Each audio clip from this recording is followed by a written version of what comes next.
Ladies and gentlemen, we have had so many big horror news updates in the past couple of days, I can't fit it all into one video. So for right now, we're talking about Winnie the Pooh, Blood and Honey 2, the Evil Dead spin-off movie, Saw 11, and the Texas Chainsaw Massacre Legacy, a brand new film in that franchise. Let's just get right on to it.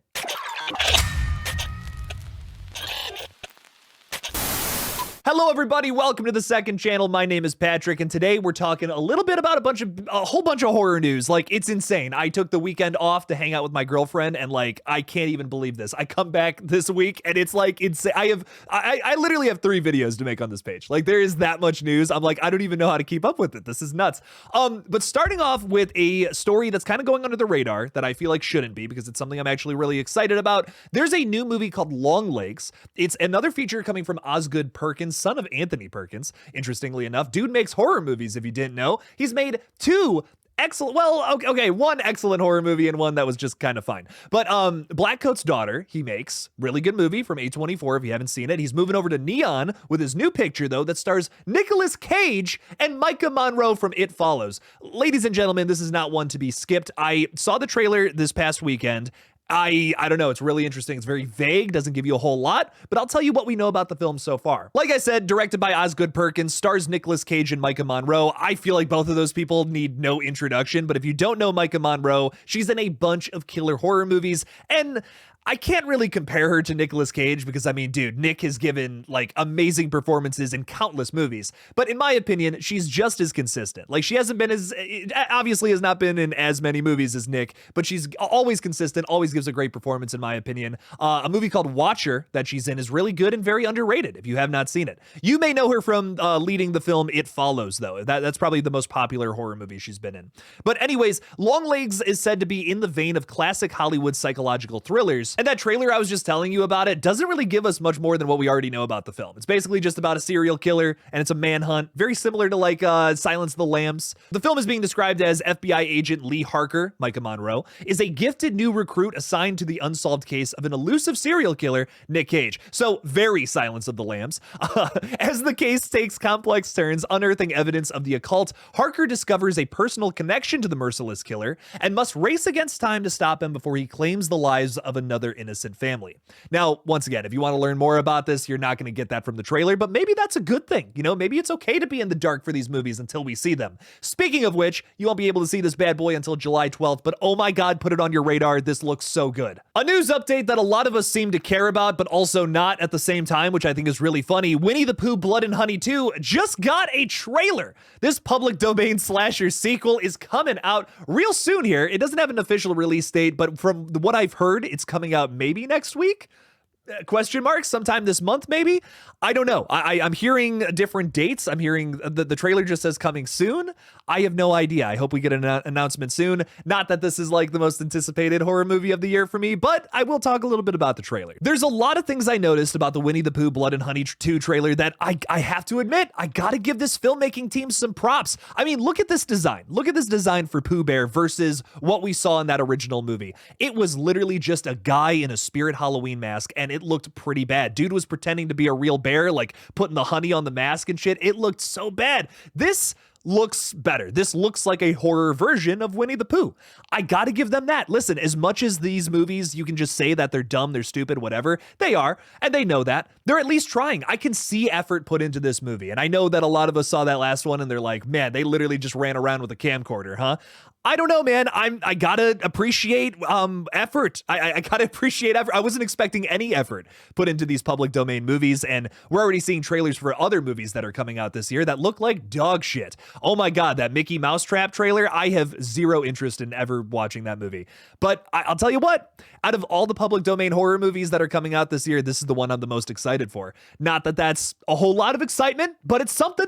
It's something, to say the very least. I'm seeing effort put into this movie from director Reese Frake Waterfield and the rest of the team behind this movie. That's all you can ask for at the end of the day when it comes to this crazy shit. I mean, if they're gonna do this kind of, you know, backwards weird way to kind of climb their way to the top from just abusing something that's fallen into the public domain. Yeah, I mean, I'm not crazy about that. I think these movies are kind of funny, and I guess I'll check this one out if it hopefully comes out this month or maybe later on in 2024. Like I said, no official release date yet. It's just saying coming soon in that trailer, but give it a watch. Tell me what you think. It looks like we're going Pooh Bear and his friends this time around are all going after multiple people in the town of Ashdown. I like that it rhymes. We have Christopher Robin and Pooh and Piglet, of course, back, as well as Owl and Tigger now. So I don't know, man. Is this going to be anything good? Maybe. I'm going to take my buddies. We're going to have a fun time. Maybe we'll be under the influence of something that'll make it maybe watchable. I'm not going to lie. This is maybe my favorite update of this entire video because we're talking a little bit about Evil Dead 6, or an Evil Dead spinoff as it's being billed currently. Sebastian Wieniawski is tapped to helm the next film in that franchise, as he's just signed a brand new deal with CAA. Don't worry about what that means. It's not important. What is important, though, is who the hell is Sebastian Wieniawski? Well, let me talk a little bit about this fella, because he's got an really interesting career. He hasn't done much, but last year he made this movie called Infested. It was his directorial debut, and if you're saying to yourself, oh my god, this guy's made one movie and they're giving him the Evil Dead franchise, well, hang on a sec. Hit the pause button on that criticism just real quick here. Fede Alvarez, who directed 2013's Evil Dead, had never really made a feature film. He made some short films, I believe, before that, which got him the gig for Evil Dead. And that movie turned out pretty damn good. In fact, and I hate to say this might be blasphemous even. It might be my favorite film in that franchise. I think there is no such thing as a bad Evil Dead property. I'll tell you what, I think all 5 of those movies are 10 out of 10s. I love the show to death. It is so much fun. There's nothing bad from the Evil Dead franchise. Not even the video games are fun. Oh my god. But I'll tell you what, I love this approach to getting somebody who's young and needs a big hit. You know, have you guys heard of Infested? Listen, I'm the horror guy. I do this for a living. I have not heard of this film. I'll tell you what though, I'm very interested in it because it's about residents of a rundown French apartment building battling against an army of deadly, rapidly reproducing spiders. I'm in. I'm sold. I would have watched this movie if I had heard about it, but I didn't, unfortunately. Maybe there are some people out there who are fans of it and saw the premiere of it at Fantastic Fest, but I did not. I wish I could have, though. This sounds awesome. I'm putting it on the radar, making sure to watch it. And it's the same thing with Lee Cronin, man. I mean, he just made Hole in the Ground before he did Evil Dead Rise, and that was awesome, too. You might have hated it, and I respect your opinion, of course, but I loved the last 2 Evil Dead movies. So I have a lot of faith here in Sebastian. It's the same situation as the last 2 movies where basically Sam Raimi handpicked this guy, said, I liked that movie, make Evil Dead 6. Let's run it. Let's run it back. Let's make this. Because at the end of the day, we all want another Bruce Campbell leading movie. But the dude is like, I don't know. I mean, he made some comments after Evil Dead Rise was so successful last year about, well, you know, in success, anything's possible. Maybe that means that he comes back for this one. Who knows?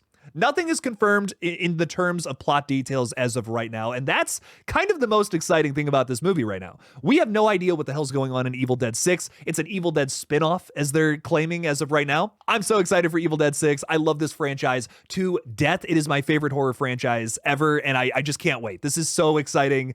Bring it on. Talking about another one of my favorite horror franchises, Saw 11 has finally found its director, to literally nobody's surprise, Kevin Grudert. Come on, baby. Of course he's directing Saw 11. Kevin, of course, directed Saw X from last year, which was a big hit with Saw fans and just the general audience all around. I believe it made like a little over $110 million, which is pretty good. Kevin is also responsible for what is maybe my favorite Saw sequel, Saw 6. I love it so much.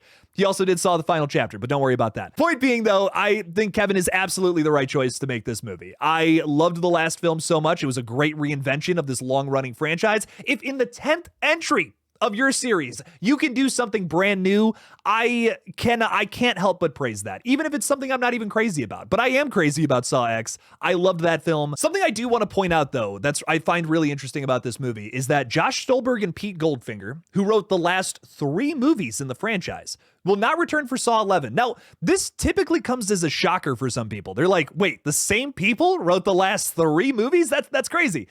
I think it's pretty crazy too. I got to be honest. Jigsaw, I wasn't crazy about. I got to say though, I love this writing team. I think these guys are so passionate about this franchise. They wanted to make a good Saw movie so badly. And I genuinely think that's why they're not writing Saw 11. They made a film that was critically acclaimed. I think Josh Stolberg has even said on his Twitter page, he's like, wow, This is one of the first movies on Rotten Tomatoes that actually had a really positive score that I've ever been a part of. And I totally get it. I mean, honest to God, if I had made two movies that the critics just ripped to shreds or didn't really make a whole lot of money, talking about Spiral there. And well, for some people, it just didn't really work for them. And I totally understand that. I really enjoy Spiral, but I get why people don't like it. It is a departure from what we know from the franchise. But at the same time, so is Saw X. I just feel like that's a better venture, where Spiral was just kind of maybe an unnecessary spinoff. I enjoyed it. I enjoy it for what it is, but I totally get why Saw fans were not crazy about that one. It is very different. It's not quite the same. It's missing Tobin Bell. Tobin Bell is kind of the glue that holds this franchise together in a lot of ways. So I feel like this may be like the last run of Saw films. If we get like a Saw 10, 11, 12, and that's kind of like, that's it, this little pocket story thing that happened during the events of the first couple films, I'd be happy with that personally, if that's where we capped it off. Point being though, we don't have any announcement on who the new writers are going to be, and the film comes out on September 27th. So my guess is that there's probably something already in the works. Like we probably already have a script, we probably already have writers. It just hasn't been announced yet. And last but not least at all, a new Texas Chainsaw Massacre is rumored to be in the works. Now, this is coming from a guy who is like maybe one of the most reliable third-party sources out there. It's Daniel Richtman. He has a Patreon account for people to like go check out like some of the stuff that he's willing to talk about. But I think that this one is really interesting and something that we've been kind of waiting for an announcement on for a long time. Now, once again, none of this is confirmed. Take this with a grain of salt. Texas Chainsaw Massacre from 2022, whether you liked it or not, was a big hit when it came out literally almost 2 years ago to the date, which is crazy. February 18th of 2022. I personally really enjoyed this movie. Is it, well written? Is it Oscar-worthy performances? No, absolutely not. But it is just a fun, bloody mess of a film.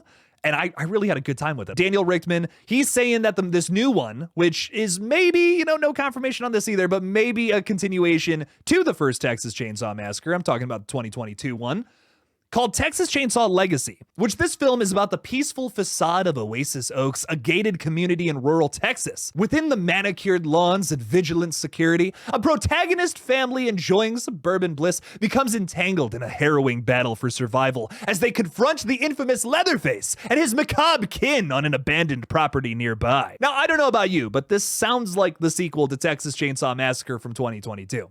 If you remember from the end of that film, if you stayed until like after the credits, you saw that Leatherface just got to go home at the end of that one. Dude just went home. Who else is there? The rest of the family, maybe? Who were absent from that first movie? I think so. I think that this is a sequel to the next Netflix movie. And if you need another reason for a sequel, because if you're someone who was like, that was absolutely god-awful, God, I hated it. Well, it came in the number 2 spot on Netflix's global charts for that week. It was viewed by Netflix subscribers for almost 30 million hours just in the first few days of its release. It was a pretty big hit. It was number 3 most watched movie on the streaming service, suggesting it was definitely a hit for Netflix's bloody disgusting details right there.